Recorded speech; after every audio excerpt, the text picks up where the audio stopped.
1.6 ቢሊዮን በላይ እንቁላል እያበረትን ነው በሚባልበት ሀገር አንድ እንቁላል 23 ብር እንዲደርስ አድርጓል።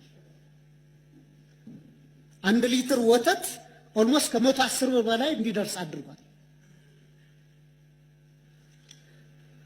በቀጣይም በነዳጅ ላይ ተጨማሪ እሴት ታክስና የኤክሳይዝ ታክስ እንደሚጣል እንዲሁም የነዳጅ ተሽከርካሪዎች ዝውውር ታክስም ኢንትሮዲዩስ እንደሚደረግ ተገልጿልና ይህ ጉዳይ በቀጥታ አሁንም የኑሮ ውድነቱ የሚያባብስ ነው። ክቡር ሚኒስትር፣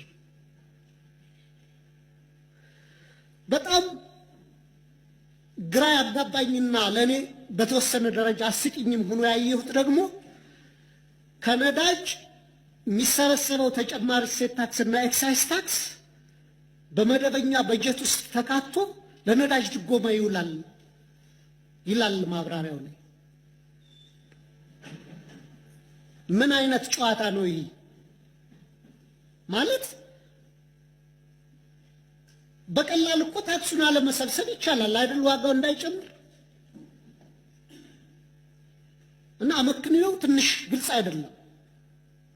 ሌላ ጥያቄም ሲያነሱት ነበርና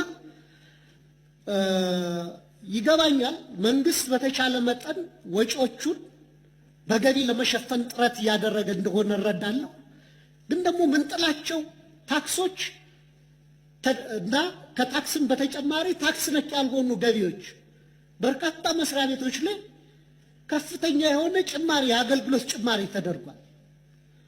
እነዚህ ተደራራቢ ታክሶችና የአገልግሎት ክፍያዎች ምን ያክል የማህበረሰባችን የመክፈል አቅም መሰረት ያደረጉ ነው የሚለው ነገር መጠናት አለበት ብዬ አስባለሁ። አብይ አህመድ እንደ ጋዳፊ ከስርቻ ውስጥ የሚጎተትበት ቀን እንደሚመጣ ምንም ጥርጥር የለኝም። ይህ መሬት ሂዶ መደበቅ የማይችልበት ሁኔታ፣ የትም ሀገር ሸሽቶ መኖር የማይችልበት ሁኔታ የሚፈጠርበት ጊዜ ሩቅ አይመስለኝም። እንዳያችሁት ላይም አሳ መስሏል ተለጫጭቶ።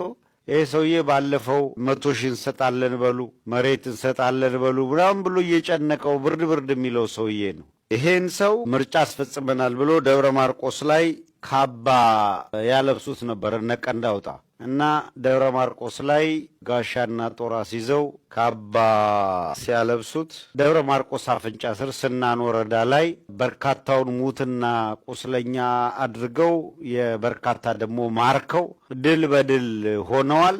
እሱን አዳራሽ ውስጥ ካባ ያለብሱታል። ፓራዶክሱን እንድታዩት ሪል መሬት ላይ ተሸንፎ ዱቄት እየሆነ እንደለመደው ደግሞ አሁን ብቅ ሲል ይጠብሱታል። ከዛ በኋላ 100 ሺህ ሰጣለው በሉ፣ በሬ ሰጣለው በሉ፣ አልቅሳችሁ ህዝቡን ፋኖን ወደ ቤት ግባ በሉልን እያለ እያለቀሰ የሚለምን ነው። እብሪት ያለው ብርጋዴር ጀነራል ነበረ። ከፊት ሆኜ እመራለሁ ብሎ ሁላ ዘክ አለ። ወለጋ ላይ ጠበሱት። 4 ኪሎ ላይ ተሰብስበው እያሉ ሸኙት። መሐመድ ተሰማ እንዲህ ሙልጭልጭ አርጎ ጺሙንም ምኑንም ለጫጭቶ አሳ መስሎ ጎጃም ዘክ ሲል ፋኖች ቢያገኙት የተረፈች ትንሽ ጸጉር ያለችው ቅንድቡ ላይ ነው። በእርሳ ስላጭተው በደንብ አሳነቱን ያሳምሩ። ኦሮሚያ ላይ ፕሬዝዳንት ቢደረግ ሽመል እንትና ጀዋር መሐመድ የኦሮሚያ ፕሬዝዳንት ቢሆን በ6 ወር ውስጥ የኦሮሚያ ህዝብ በሙሉ ሙስሊም ይሆናል። ሳትወድ በግድ በ6 ወር ውስጥ ሙስሊም ያደርጋል፣ እስላም ያደርጋል። ለዛም ትክክለኛ እስላም ሳይሆን የመንን የበታተኗት አሉ አይደል? የበታተኗት ቡድን እስልምናን እዚህ ያመጣል። ኢትዮጵያ ውስጥ የሌላ እስልምና ሲስቴም ያመጣል። ኢትዮጵያ ውስጥ ጀዋር ሌላ የተለየ የኢትዮጵያ ሙስሊምና የኦሮሞ እስልምና ማለት እኮ ከዋቅፈታ ጋር ራሱ ይያያዛል። በልካልክ ግን እሱ የሚያመጣው የእሱ እስልምና የኢትዮጵያም እስልምና አይደለም፣ የኦሮሞም እስልምናም አይደለም። የእሱ እስልምና የመናዊ እስልምና ነው። የመን እስልምና አክራሮች ደግሞ እኛን አይተህ ታውቃለህ? ድሮ እኮ የመን እኮ የኢትዮጵያ ሴት ሁላ ለቤት ሰራተኝነት አይቀጥሩም። ዛሬ ግን ተበታትነው ከመበታተንም በናቋት ምድር ሴቶች ምድር ላይ መጥቶ ለዛች ሀገር ሴቶች ላይ በኪና ስር እየዞሩ የሚለምኑትን አይታ ሶሪያዎች እሱ እንደዛ ለማድረግ ነው የሚመጣው። ያ ሲስተም እዚህ ማምጣት ነው የሚፈልገው። በታትኖ ብቻውን መኖር አንድ። ሁለተኛ ጀዋር መሐመድ እኮ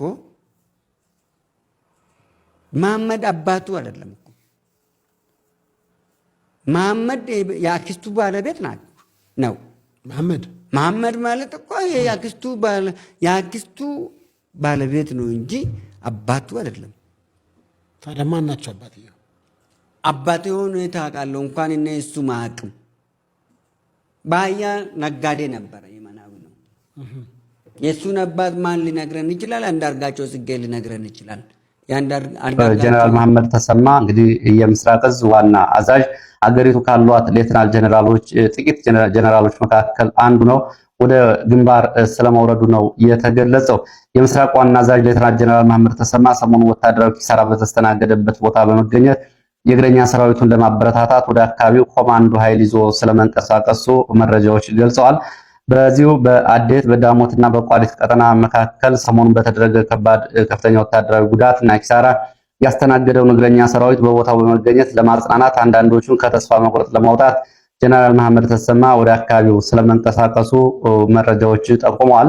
ጀነራል መሐመድ ተሰማ ዋና ወታደራዊ አዛዦቹን የኮር አዛዥ የብርጋዴር ጀነራል አዲሱ መሐመድን፣ የኮሩን ሌላ አዛዥ ጀነራል መላኩ ገላነህን፣ የምስራቅ እዝ ሎጂስቲክ ኃላፊ ኮሎኔል ንጋቱ አዱኛን ጨምሮ በርካታ የኮር ምክትል አዛዦች፣ የክፍለ ጦር አዛዦችን ይዞ ነው ወደ አካባቢው የተንቀሳቀሰው እና በርካታ ኮማንዶ ኃይል ይዞ ነው ወደ አካባቢው የተጓዘው።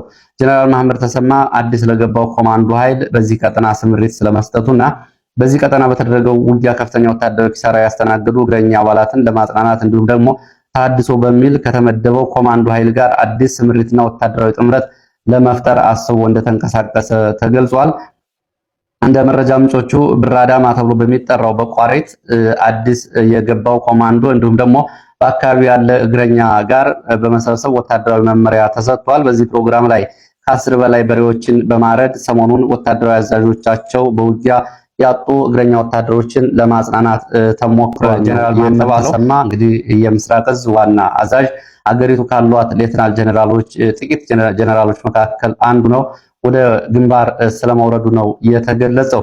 የምስራቅ ዋና አዛዥ ሌተናል ጀነራል መሐመድ ተሰማ ሰሞኑ ወታደራዊ ኪሳራ በተስተናገደበት ቦታ በመገኘት የእግረኛ ሰራዊቱን ለማበረታታት ወደ አካባቢው ኮማንዶ ኃይል ይዞ ስለመንቀሳቀሱ መረጃዎች ገልጸዋል። በዚሁ በአዴት በዳሞትና በቋሪት ቀጠና መካከል ሰሞኑን በተደረገ ከፍተኛ ወታደራዊ ጉዳት እና ኪሳራ ያስተናገደውን እግረኛ ሰራዊት በቦታው በመገኘት ለማጽናናት አንዳንዶቹን ከተስፋ መቁረጥ ለማውጣት ጀነራል መሐመድ ተሰማ ወደ አካባቢው ስለመንቀሳቀሱ መረጃዎች ጠቁመዋል። ጀነራል መሐመድ ተሰማ ዋና ወታደራዊ አዛዦቹን የኮር አዛዥ የብርጋዴር ጀነራል አዲሱ መሐመድን፣ የኮሩን ሌላ አዛዥ ጀነራል መላኩ ገላነህን፣ የምስራቅ እዝ ሎጂስቲክ ኃላፊ ኮሎኔል ንጋቱ አዱኛን ጨምሮ በርካታ የኮር ምክትል አዛዦች፣ የክፍለ ጦር አዛዦችን ይዞ ነው ወደ አካባቢው የተንቀሳቀሰው እና በርካታ ኮማንዶ ኃይል ይዞ ነው ወደ አካባቢው የተጓዘው። ጀነራል መሐመድ ተሰማ አዲስ ለገባው ኮማንዶ ኃይል በዚህ ቀጠና ስምሪት ስለመስጠቱና በዚህ ቀጠና በተደረገው ውጊያ ከፍተኛ ወታደራዊ ኪሳራ ያስተናገዱ እግረኛ አባላትን ለማጽናናት እንዲሁም ደግሞ ታድሶ በሚል ከተመደበው ኮማንዶ ኃይል ጋር አዲስ ስምሪትና ወታደራዊ ጥምረት ለመፍጠር አስቦ እንደተንቀሳቀሰ ተገልጿል። እንደ መረጃ ምንጮቹ ብራዳማ ተብሎ በሚጠራው በቋሪት አዲስ የገባው ኮማንዶ እንዲሁም ደግሞ በአካባቢው ያለ እግረኛ ጋር በመሰብሰብ ወታደራዊ መመሪያ ተሰጥቷል። በዚህ ፕሮግራም ላይ ከ10 በላይ በሬዎችን በማረድ ሰሞኑን ወታደራዊ አዛዦቻቸው በውጊያ ያጡ እግረኛ ወታደሮችን ለማጽናናት ተሞክሯል ነው የተባለው።